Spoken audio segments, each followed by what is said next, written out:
Good morning and welcome to the Channel Studios here in London with your international news around the world in 5.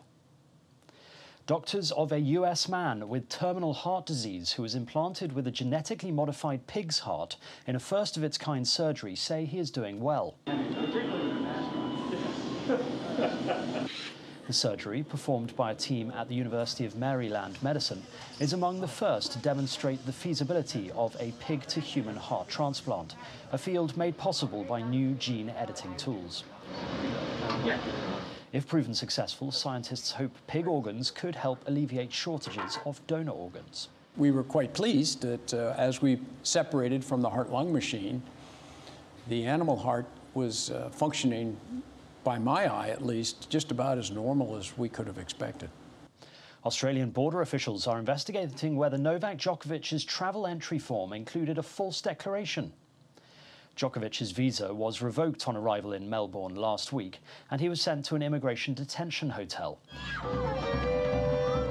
But to celebrations outside from fans, his legal team won a court case that overturned the visa ban. The player, who is hoping to defend his Australian Open title next week, has since been pictured training, but there are now questions as to whether he had not travelled in the 14 days before his arrival, as was stated in his travel entry form. Good luck in the video. Thank you very much. You're very kind. Social media posts appear to show him in both Serbia and Spain during that fortnight. The suspect in a fire that gutted parts of South Africa's 138-year-old Parliament building this month has been charged with terrorism.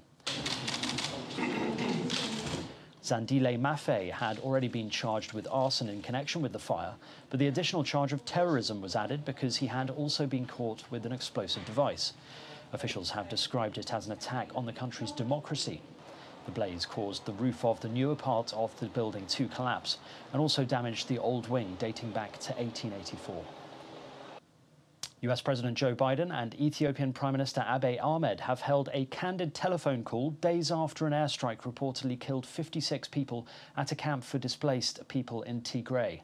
Joe Biden has expressed concern over airstrikes in Ethiopia's north and over human rights issues, the White House said. That call came just 2 days after aid workers said an airstrike had killed 56 people at a camp for displaced people in the Tigray region. Footage from Tigray TV showed bodies being sprinkled with water while mourners watched, as well as damaged buildings and tents in what was purportedly the camp. Thousands have died and millions been forced from their homes since war broke out in November 2020. North Korea has fired a suspected ballistic missile less than a week after it launched what it claimed was a hypersonic missile. South Korea said it detected the launch at 7:27 local time on Tuesday. Japan's Coast Guard also reported the launch, saying North Korea had fired a ballistic missile-like object. It comes shortly after 6 countries issued a statement urging the North to cease its destabilizing actions. The European Parliament President, David Sassoli, has died at the age of 65. 145 voti. The Italian former journalist and centre-left politician had been seriously ill for more than 2 weeks and cancelled all official activities. He was admitted to hospital in Italy last month due to a serious complication with his immune system. David Sassoli. Paying tribute, EU Commission President Ursula von der Leyen called him a passionate European and a good man. He died in the early hours of Tuesday in a hospital in Aviano. Nicaraguan President Daniel Ortega has been sworn into office for his 4th consecutive term, hours after the United States and the European Union imposed sanctions on several figures of his government. Ortega won the November the 7th poll after most of his political foes were jailed, prompting widespread condemnation.